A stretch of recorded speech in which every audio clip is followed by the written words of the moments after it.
Assalamualaikum warahmatullahi wabarakatuh. Selamat pagi, siang, sore, dan malam buat yang menonton konten pembelajaran, video konten pembelajaran pada hari ini.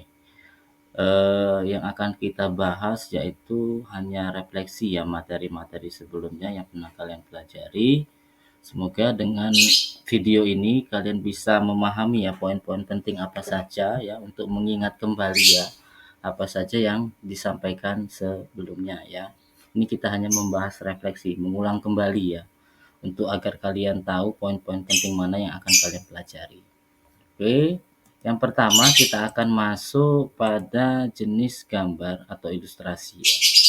Jadi di sini ada 3 bagian yang akan kita pelajari, yaitu yang pertama adalah gambar kartun ya. Gambar kartun, kalian tahu ya, gambar kartun, film kartun itu adalah film yang menciptakan hayalan ya, gerak sebagai hasil pemotretan rangkaian gambar yang melukiskan perubahan posisi dari objek tersebut ya. Biasanya film kartun ini dibagi menjadi dua, ada yang 2 dimensi dan ada yang 3 dimensi. Untuk kartun 2 dimensi ya, gambar kartun hanya dapat dilihat dari satu arah saja. Jadi karakter gambarnya ialah polos, tidak bervolume, serta hanya bergerak ke atas, bawah, kiri, dan kanan saja. Ini ya, seperti gambar di sebelah kiri kalian ini ya. Ini adalah contoh gambar kartun 2 dimensi. Sedangkan untuk kartun 3 dimensi adalah gambar kartun yang dapat dilihat dari segala arah. Jadi karakter gambarnya ialah memiliki volume dan bayangan. Seperti ini ya, dia untuk 3 dimensi ini dia lebih hidup ya. Kalian mungkin pernah nonton film Doraemon ya, hampir-hampir mirip seperti itu ya, atau lagi yang terbaru, itu lebih hidup ya dari sisi kiri dan kanan ya, seperti itu ya. Kalau untuk kartun 2 dimensi, nah ini hanya polos ya, tidak bervolume serta hanya bergerak ke atas, bawah, kiri, dan kanan saja. Nah, jadi itu yang dimaksud dengan gambar kartun itu ya. Kemudian ya, di sini ada yang namanya gambar karikatur ya. Yang dimaksud dengan gambar karikatur yaitu gambar yang mengandung kelucuan ya, dengan ciri khas melebih-lebihkan suatu objek atau gambar tersebut. Ini ya contoh film, contoh gambar karikatur seperti itu ya. Mungkin pernah kalian lihat ya beberapa karikatur-karikatur gambar yang mengandung humoris, lucu gitu ya, agak sedikit melebih-lebihkan ya dari gambar tersebut ya. Jadi yang ketiga selanjutnya ya, ada cerita bergambar ya. Ini bisa masuk mirip komik ya. Apa ya kalau istilahnya sekarang ini ya. Kalau cerita bergambar itu atau sering disebut dengan singkat cergam ya, cerita bergambar ya. Kumpulan cerita yang dikemas dalam bentuk gambar dan tulisan. Tulisan tersebut berfungsi sebagai alur cerita. Kalau sekarang ini ada cerita bergambar juga ya, mirip kok seperti komik juga ya masuk ya. Di apa di online-online itu ya, Wafi atau apa ya lupa kayak kemarin. Jadi bisa termasuk dalam cerita bergambar juga. Jadi saya ulangi lagi ya. Yang pertama yaitu ada gambar kartun, yang kedua ada gambar karikatur, dan yang ketiga adalah cerita bergambar atau cergam ya, cerita bergambar. Dan ini adalah contoh-contohnya ya, seperti itu ya. Oke. Kita lanjut lagi ke slide selanjutnya. Nah, ini kita masuk ke poin-poin tentang kertas ya. Kertas ya merupakan salah satu media gambar sketsa yang paling mudah diperoleh dengan harga relatif ya. Siapa yang tidak tahu kertas ya. Terus jenis-jenis kertas antara lain kertas kalkir, duplikat, art atau matte paper, ivory, HPS dan lain sebagainya ya. Ukuran berat kertas disebut dengan gramatur ya. Ini ya gramatur ya. Berapa beratnya? 70 gram. Berapa gramnya? 80 GSM. Seharusnya itu gramatur ya, bukan gram ya, GSM. Kalau di sini kan GSM. Kita lebih mengenal 70 gram, padahal itu 70 gramatur. Jadi kita harus garis bawahi 70 gramatur. Sedangkan satuan untuk mengukur beratnya ialah gram, seperti itu, GSM. Jadi ukuran berat kertas disebut gramatur, sedangkan untuk mengukur beratnya ialah gram per square meter atau GSM. Ini ya, berapa gram? 70 gram. Berapa gram? 80 gram. Di bawah ini disertakan sebagai berikut ya. Ini ya contoh-contohnya ya. Ini adalah kertas HPS. HPS itu adalah singkatan Hoopbridge Script Paper ya. Jadi berasal dari bahasa Belanda yang artinya kertas tulis bebas serat kayu. Jadi perlu diketahui bahwa kertas itu berasal dari serat kayu pohon ya. Ini ada contoh-contoh. Yang pertama ini yang 70 gram ya, ini kertas A4. Sedangkan ini kertas ukuran A4 dengan berat 80 GSM. Seperti itu ya. Jadi ini yang 70, sedangkan ini yang 80. Jadi ketebalannya beda-beda tipis ya. Lanjut lagi. Kertas kalkir adalah kertas yang memiliki permukaan tembus pandang. Banyak desainer yang suka menggunakan kertas ini untuk pekerjaan. Kertas ini memiliki tekstur transparan dan tampak bening. Sekilas kertas kalkir tampak seperti habis terkena tumpahan minyak ya. Jadi kertas kalkir ini difungsikan untuk menggambar ya, seperti teknik sipil, teknik bangunan ataupun desain komunikasi visual juga bisa menggunakan ini ya, dengan menggunakan pena khusus, pena gambar seperti itu ya. Terus yang ketiga ada art paper ya. Art paper ini yaitu salah satu jenis kertas yang sering digunakan dalam bidang percetakan. Art paper memiliki ciri-ciri yang hampir sama dengan art karton ya, hanya bedanya pada ketebalan atau gramatur. Jenis kertas ini memiliki permukaan yang halus dan mengkilap pada kedua sisinya. Seperti itu ya. Ini ya. Jadi ini adalah kertas art paper ya. Terus ada matte paper ya, matte paper ya, yaitu mirip dengan art paper, namun matte paper ini memiliki permukaan ya yang tidak berkilau dan memiliki permukaan yang halus. Karena itu sangat cocok untuk kalian yang sering mencetak isi buku ya, jadi difungsikan untuk mencetak katalog, majalah, company profile, buku kenangan dan buku tahunan ya. Jadi matte paper ini difungsikan untuk membuat katalog, majalah, company profile, buku kenangan dan lain-lain sebagainya. Seperti itu ya. Lanjut lagi. Terus yang keempat ada ivory paper ya. Jadi kertas ivory adalah kertas yang memiliki ciri sisi luar berwarna putih mengkilap dan sisi dalam berwarna putih dengan tekstur kasar. Kertas ivory sering disebut perpaduan antara bahan art karton ataupun matte paper. Kertas ivory memiliki tampilan yang lebih bersih dan eksklusif apabila kalian ingin cetak kemasan dengan desain full color. Jadi ivory paper ini difungsikan ya untuk bisa mencetak desain kemasan ya, desain kemasan dengan full color ya, seperti kemasan-kemasan untuk cup food card itu ya, food makanan itu ya. Nah ini yang kertas ivory ya, seperti itu ya. Lanjut lagi. Terus selanjutnya ada kertas linen ya. Kertas linen ini dia hampir sama ya. Eh, Kertas linen ini memiliki tekstur yang sangat unik ya, karena kertas linen ya sering digunakan untuk membuat sertifikat, ijazah maupun piagam penghargaan. Jadi kertas linen ini ya difungsikan ya untuk membuat kalau kalian pernah ini ya, sebentar ya saya. Jadi kertas linen ini ya difungsikan untuk membuat sertifikat, ijazah maupun piagam penghargaan. Itu yang mungkin karena dia memiliki ketebalan dan serat tersendiri ya, mungkin yang pernah saya contohkan kemarin ya.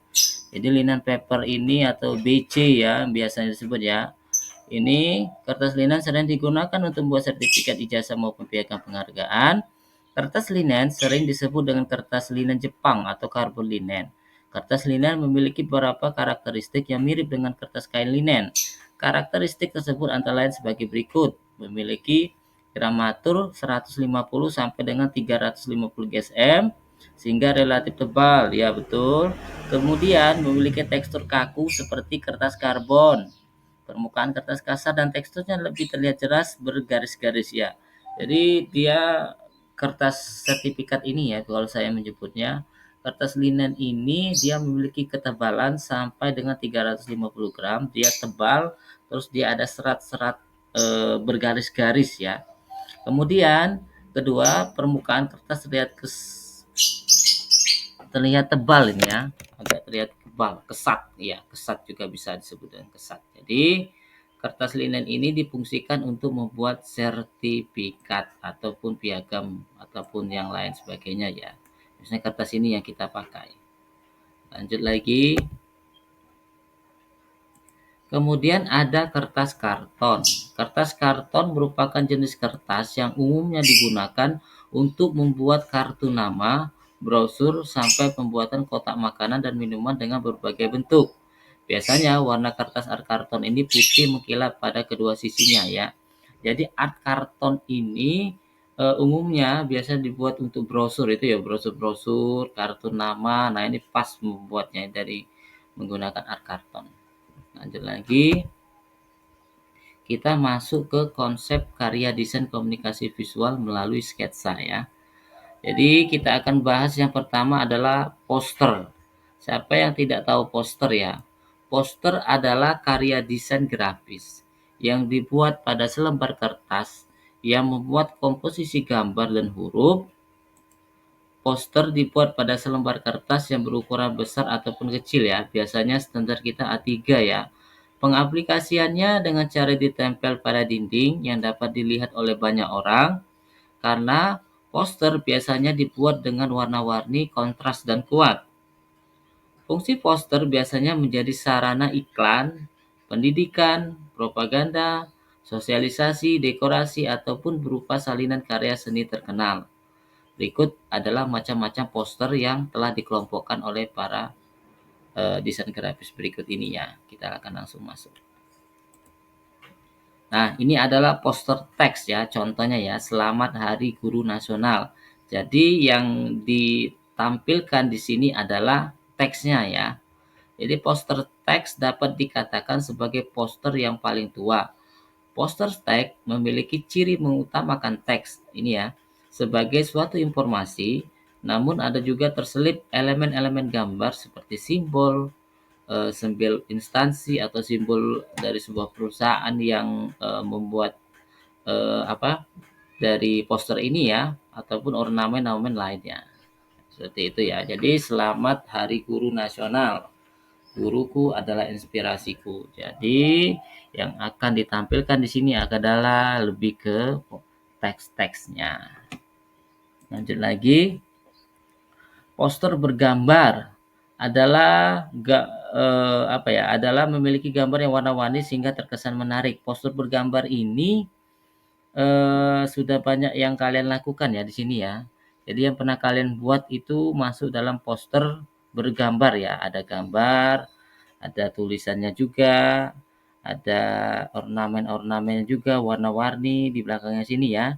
Jadi ini dimaksud dengan poster bergambar. Kemudian ada poster propaganda. Ini dibuat pada zaman-zaman dulu ya biasanya ya, zaman-zaman eh, mungkin sebelum kalian lahir ya. Jadi poster propaganda ini digunakan untuk mempropaganda ya, membuat isu agar kedua belah pihak itu eh, saling bertengkar. Nah, seperti itu ya. Jadi propaganda itu mengadu kambingkan ya, membuat isu ya ke satu sisi ke sisi lain agar kedua sisi ini saling bertengkar seperti itu ya. Ini mempropaganda, membuat isu-isu negatif seperti itu ya. Ini yang namanya propaganda. Kemudian ada poster cisik cisik. Jenis poster ini cenderung digemari oleh kalangan anak muda ya, karena poster ini termasuk untuk poster artis seperti itu ya. Foto-foto bintang pujaan kalian yang ditempel di dinding ataupun di kamar-kamar kalian ya, kamar tidur kalian ya. Biasanya poster-poster K-pop biasanya kebanyakan ya. Ini poster cheesecake ya. Jadi poster ya yang dibuat untuk apa ya? Untuk kumpulan foto-foto idola kalian. Seperti itu ya. Kemudian ada poster film. Poster film ini ya bertujuan untuk mempromosikan sebuah film. Jadi pada industri perfilman, poster sangat bermanfaat untuk mempopulerkan film-filmnya sehingga poster film memiliki potensi nilai jual yang cukup tinggi. Jadi ini seperti masuk dalam poster promosi ya, poster film ini. Bahwa ada film Petualangan Sherina, ada film apa seperti itu ya. Jadi ini adalah poster film. Poster komik. Nah, ini adalah berisi himbauan atau kepedulian bukan ya. Jadi poster komik ini adalah eh, poster yang memuat tentang komik tersebut ya. Bercerita tentang apa? Nah, biasanya yang menjadi pemain utama ditampilkan di bagian depan komik depan poster tersebut ya.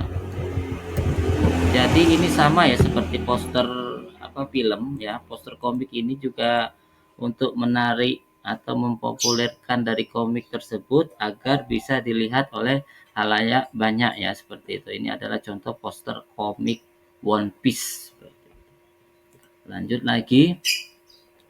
Poster motivasi ya biasanya ditempelkan di dalam kelas yang memiliki tujuan untuk memberi motivasi kepada peserta didik.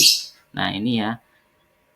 Motivasi lainnya agar peserta didik dapat bersikap baik dan disiplin mengikuti peraturan sekolah. Biasanya poster motivasi ini, contohnya ini ya, kami datang untuk belajar, kami pulang untuk membawa ilmu. Nah, ini adalah contoh poster motivasi-motivasi yang ada di lingkungan sekolah.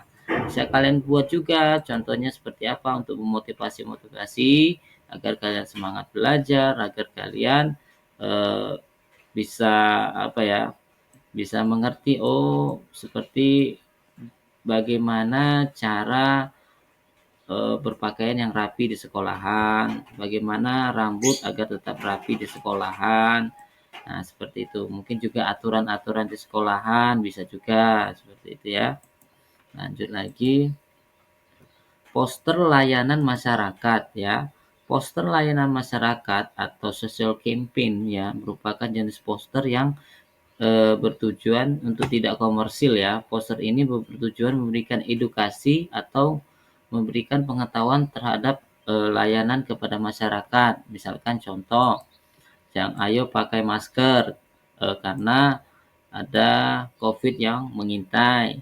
Jangan lupa buang sampah pada tempatnya, seperti itu. Itu adalah contoh-contoh poster layanan masyarakat. Seperti itu ya. Itu adalah contoh-contoh eh, poster ya. Kalian bisa tahu ya, ada poster teks, ada juga ada poster bergambar, ada poster propaganda, ada poster cheesecake ya. Cheesecake ya, saya tidak bisa bahasa Inggris ya. Ada juga poster film ya. Terus juga ada poster komik, ada juga poster motivasi, poster layanan masyarakat dan lain sebagainya. Oke, kita lanjut ke desain komunikasi visual di era kemajuan teknologi industri. Jadi di sini ada industri-industri ya yang sekarang sedang naik daun ya pada desain komunikasi visual. Itu apa aja sih yang bisa masuk pada desain komunikasi visual? Industri apa aja yang bisa kalian lakukan? Nah, ini ya. Yang pertama ada industri periklanan. Industri yang bergerak pada produk media secara komersial atau analog. Nah, ini bisa kalian masukkan ya. Jadi advertising ini sudah menjadi konsumsi kita sehari-hari ataupun yang bakal menjadi salah satu tren baru juga bahwa untuk DKV bisa bekerja pada industri periklanan. Ini contoh-contohnya ya, sepertinya Milo. Terus kedua, industri permainan kreatif. Industri kreatif merupakan suatu proses untuk menciptakan ide dan kreativitas yang dilakukan oleh individu maupun sekelompok orang untuk menghasilkan sebuah karya yang nantinya dijadikan produk ekonomi. Nah, sekarang ini industri permainan kreatif ini lagi naik daun ya. Jadi sudah menjadi salah satu tren baru bahwa game online sudah masuk ke ranah kreatif karena ini juga menghasilkan produksi ataupun ekonomi kreatif ya. Jadi ini bisa menghasilkan uang juga ya buat kalian yang memang hobi game. Jika kalian memang benar-benar ditekuni, mungkin bisa menjadi atlet e-sport seperti itu. Karena game ini sekarang tidak seperti dulu ya. Sekarang sudah bisa dilirik karena benar-benar menghasilkan produk ekonomi yang benar-benar positif untuk masyarakat. Tapi juga ada sisi negatifnya juga ya kalau terlalu berlebihan bermain game.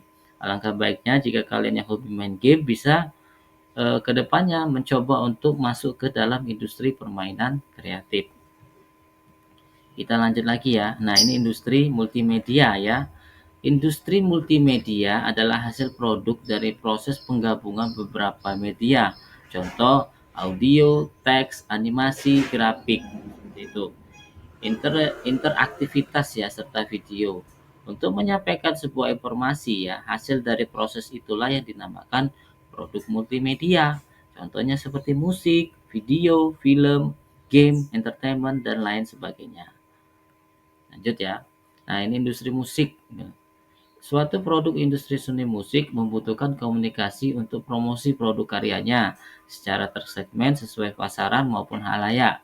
Peran DKP di sini adalah membuat perancangan media promosi dari kegiatan tersebut, antara lain pembuatan desain sampul album, musik, desain poster, dan banner. Nah, kalian juga bisa masuk di industri musik. Contohnya bisa membuat poster, bisa membuat banner, ataupun dari sampul album musik tersebut ya, seperti itu. Kemudian ada industri pasar seni dan budaya. Jadi pasar seni dan budaya merupakan salah satu jenis industri kreatif yang menampung para pegiat seni serta seniman yang memproduksi karya-karyanya melalui latar belakang kebudayaan, kreativitas yang mumpuni. Pasar seni dan budaya bisa menghasilkan karya yang menyampaikan pesan-pesan emosional yang sifatnya dekat dengan masyarakat. Nah, ini pasar seni dan budaya ini lebih banyak ke sketsa ataupun ilustrasi bergambar.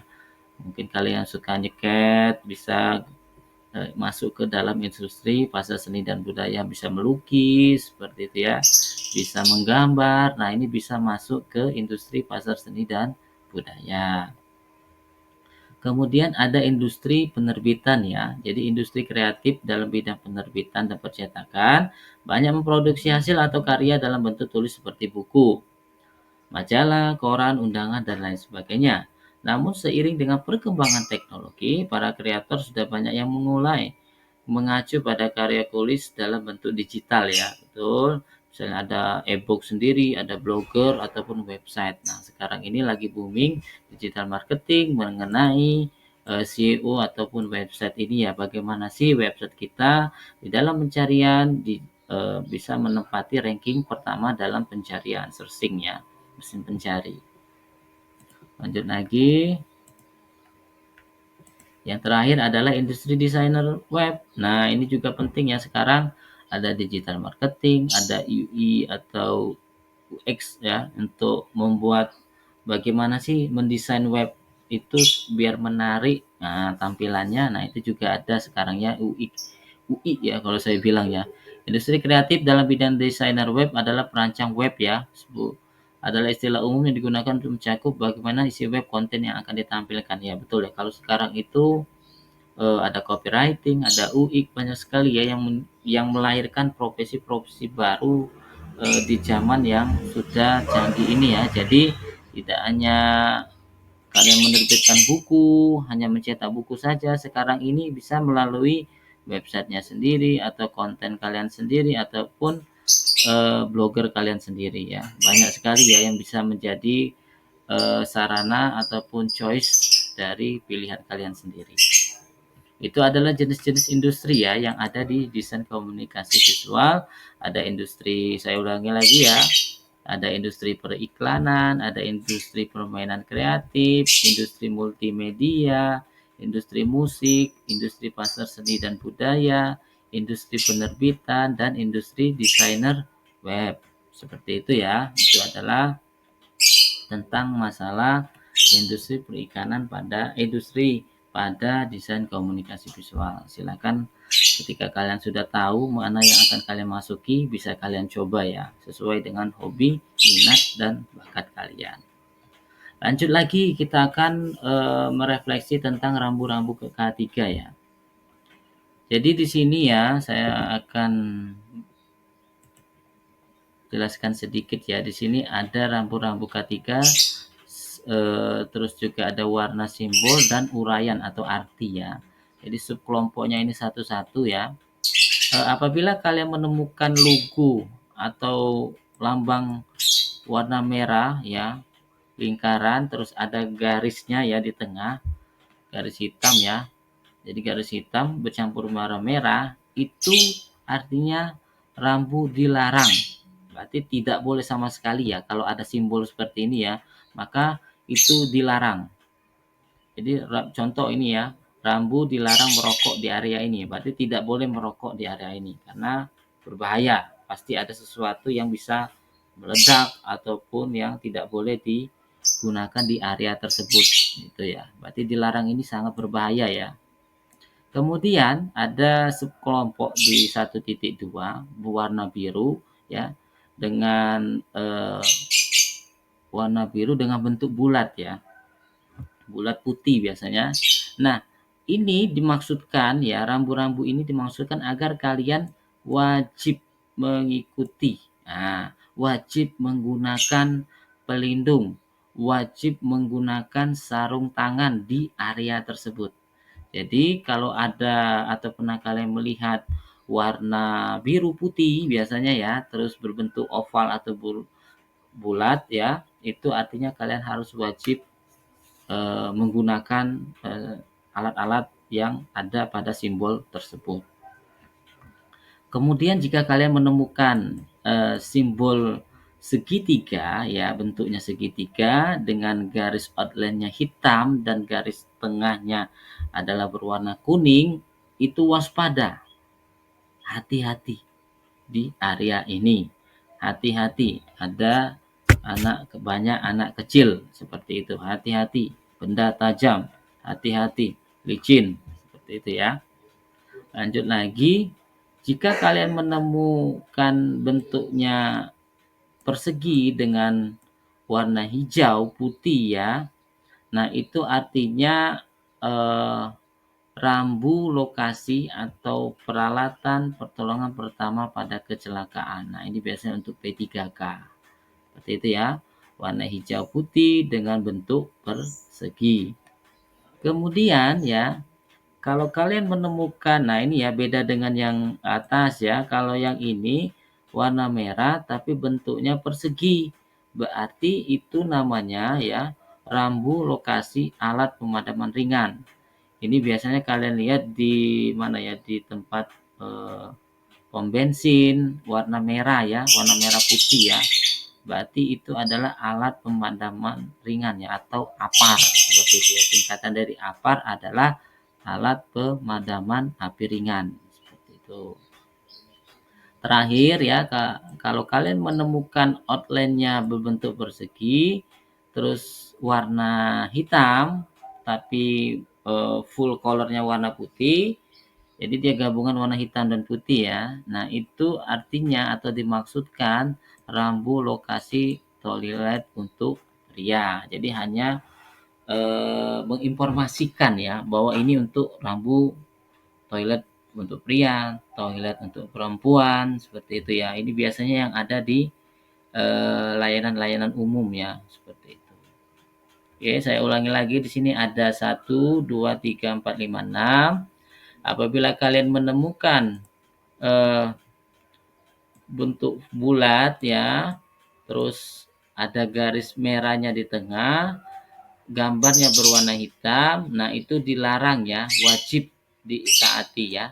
Dilarang merokok karena di situ ada area berbahaya yang bisa mudah meledak, bisa mudah terbakar ataupun menjadi tegangan tinggi listrik seperti itu ya, berbahaya untuk manusia.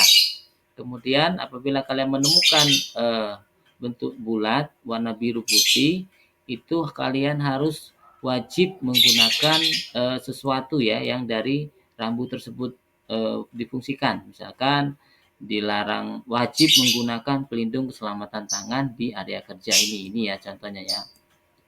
Lanjut lagi, apabila kalian menemukan bentuk persegi dengan outline warna hitam, full color warna kuning, maka itu artinya waspada. Waspada. Itu. Terus ketika lanjut lagi ya, ada bentuk persegi berwarna hijau di tengahnya putih, maka itu adalah peralatan P3K. Lanjut lagi, ketika kalian menemukan bentuknya persegi dengan warna merah, putih, maka itu adalah rambu tempat atau lokasi APAR, alat pemadaman api ringan ya. Terus yang terakhir, kalau kalian menemukan outline-nya garis berwarna hitam, putih, terus itu adalah informasi mengenai sesuatu ya, seperti contoh toilet pria, toilet perempuan, pintu masuk, pintu keluar. Itu ya, itu aja ya.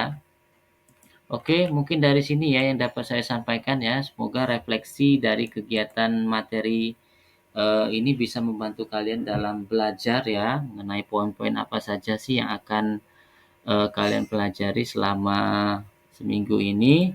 Semoga dengan kegiatan atau materi konten pembelajaran ini bisa lebih memahami ya, bisa kalian lebih memahami dari kegiatan-kegiatan kita sebelumnya, mengingatkan kembali. Itu saja. Wassalamualaikum warahmatullahi wabarakatuh.